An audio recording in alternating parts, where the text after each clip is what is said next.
अच्छा, ये जो बीट्स हमारे पास इसमें ये वेरिएबिलिटी प्रेजेंट है और 130 इसका हार्ट रेट है। ठीक है, 130 इसका हार्ट रेट है और इसमें एक्सेलरेशन जो है वो प्रेजेंट है। वो ये एक्सेलरेशन, ये जो ग्राफ ऊपर खड़ा हो रहा है 15 सेकंड से ज़्यादा और 15 बीट्स से ज़्यादा ऊपर ऊंचाई, तब जाकर हम इसको एक्सेलरेशन कहते हैं। इसमें जो है ये 15 सेकंड्स इसकी ड्यूरेशन, लंबाई, इसकी जो पूरा डब्बा है वो मैंने इंची टेप से मेजर कर लिया है 1 सेंटीमीटर पर मिनट। ये 1 सेंटीमीटर पर मिनट होता है। इस पर देखा जा सकता है कि ये 1 सेंटीमीटर कितना बनता है। ठीक है ना, ये 1 सेंटीमीटर 1 से 2 के दौरान में जो फ़र्क है, तो अभी पता लग गया कि 1 सेंटीमीटर कितना है। अब 1 सेंटीमीटर जो होता है ना लंबाई, वो 1 मिनट को रिप्रेजेंट करता है। तो इसका 1/4 कितना होगा, 15 सेकेंड। तो 15 सेकेंड की लंबाई और 15 बीट्स अगर ऊपर जाए तो हम इसको एक्सेलरेशन मेजर करते हैं। और बीट्स ये कितनी है, ये एक डब्बा 10 बीट्स प्रेजेंट करता है। 210, इससे ऊपर 220, 230, 240। तो 210 और 20 के दौरान में 10 का फ़र्क है। तो यहाँ से पता लग गया कि ये एक बॉक्स जो है ये 10 बीट्स को प्रेजेंट करता है। तो अब अगर इस चीज़ को यहाँ देखा जाए तो ये एक्सेलरेशन एक बॉक्स से ज़्यादा है, 15 बीट्स से ज़्यादा ऊपर है और लंबाई भी इसकी 15 सेकेंड की ड्यूरेशन से ज़्यादा है। तो इन दोनों वजूहत की वजह से हम कहेंगे इसमें एक्सेलरेशन प्रेजेंट है। फिजियोलॉजिकली 2 एक्सेलरेशन होना गुड होता है। डी एक्सेलरेशन भी नहीं होनी चाहिए इसमें, एक भी होगी तो वो पैथोलॉजिकल है।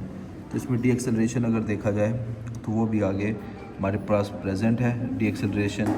ठीक है, और वेरिएबिलिटी भी प्रेजेंट है और 130 इसका हार्ट रेट है। ठीक है ना, 130 इसका बेस लाइन हार्ट रेट है, क्योंकि देखा जा सकता है 120 से ये सारा ज़्यादातर लाइन 130 पे लाई कर रही है। कैसे पता लगे 130 पे लाई करी कि वो 120 है, तो ये 130, 140, फिर 150। तो ये हो गया यहाँ कवर। सिमिलरली यही चीज़ दूसरे में है, इसमें ज़्यादा अच्छे से लिखा है। ये लिखा हुआ है 1 सेंटीमीटर पर मिनट। हर CTG के ऊपर लिखा होता है, इसलिए 1 सेंटीमीटर का पता होना ज़रूरी है। और वो 1 सेंटीमीटर ये 2 बॉक्सेस को प्रेजेंट करते हैं। 2 बॉक्सेस आर 1 सेंटीमीटर। तो एक बॉक्स का 1/4 जो है वो 15 सेकेंड है, जो मैंने नीचे ये वाला बनाया हुआ है। तो इसमें अगर देखा जाए, इसमें base line foetal heart rate कितना है, वो हमारे पास बन रहा है 120, 130, 140, 150। तो ये ज़्यादातर जो है ये 130 या 135 पे लाई कर रहा है, तो 130 भी कह सकते हैं। तो इसका 130 है और एक्सेलरेशन इसमें देखी जा सकती है वही 15 सेकंड लंबाई से ज़्यादा और 15 बीट्स डब्बे ये ज़्यादा है। तो ये 1, 2, तकरीबन 2 एक्सेलरेशन प्रेजेंट है, 3 भी कह सकते हैं। तो अगर 2 या 2 से ज़्यादा एक्सेलरेशन प्रेजेंट है तो वो नॉर्मल है। और अगर एक डी एक्सेलरेशन प्रेजेंट है, एक भी डी एक्सेलरेशन प्रेजेंट होगी तो पैथोलॉजिकल होगी। और वेरिएबिलिटी होती है कि 2 बीट्स के दरमियान जो वेरिएशन होती है उसको हम वेरिएबिलिटी कहते हैं। ठीक है, तो ये 4 चीज़ हमने एक CTG में देखनी होती हैं: base line foetal heart rate, variability, acceleration, deceleration. और ये जो कॉम्प्लेक्स चीज़ थी कि 1 सेंटीमीटर कितना होता है, एक डब्बा कितने प्री बीट्स को प्रेजेंट करता है, 10 बीट्स को प्रेजेंट करता है, और 15 बीट्स का ऊपर लंबाई और जो चौड़ाई हॉरिजॉन्टली 15 सेकंड से ज़्यादा अगर हो तो उसको हम कहते हैं एक्सेलरेशन। इसमें जो है ना 2 बीट्स ये ज़्यादा वेरिएबल हो रहा है, तो इसमें वेरिएबिलिटी प्रेजेंट है। डी एक्सेलरेशन का ये है रूल है कि ये 15 सेकंड्स की ड्यूरेशन होनी चाहिए।